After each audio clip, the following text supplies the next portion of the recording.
In the beginning, there was a river.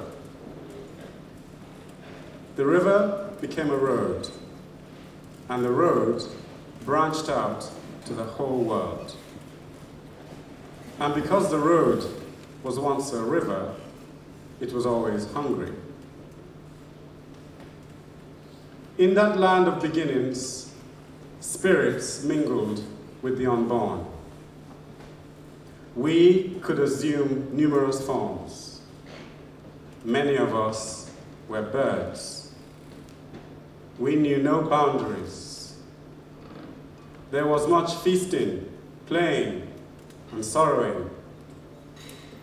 We feasted much because of the beautiful terrors of eternity. We played much because we were free. And we sorrowed much because there were always those amongst us who had just returned from the world of the living.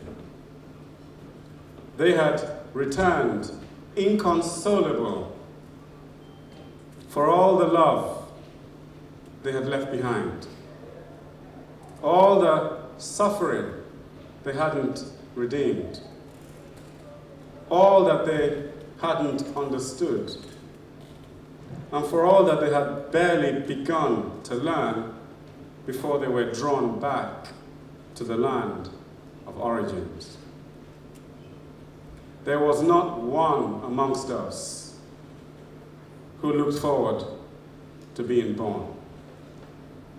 We disliked the rigors of existence, the unfulfilled longings, the enshrined injustices of the world, the labyrinths of love, the ignorance of parents, the fact of dying, and the amazing indifference of the living in the midst of the simple beauties of the universe. We feared the heartlessness of human beings, all of whom are born blind, few of whom ever learn to see. Our king was a wonderful personage who sometimes appeared in the form of a great cat. He had a red beard and eyes of greenish sapphire. He had been born uncountable times and was a legend in all worlds, known by 100 different names. It never mattered into what circumstance he was born. He always lived the most extraordinary of lives. One could pore over the great invisible books of lifetimes and recognize his genius through the recorded and unrecorded ages. Sometimes a man, sometimes a woman, he wrought incomparable achievements in every life.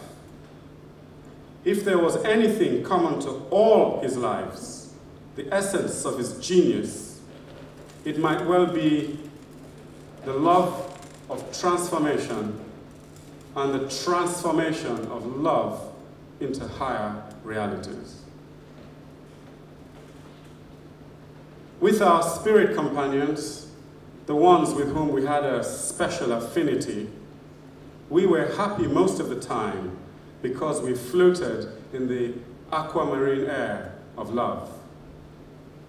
We played with the fauns, the fairies, and the beautiful beings.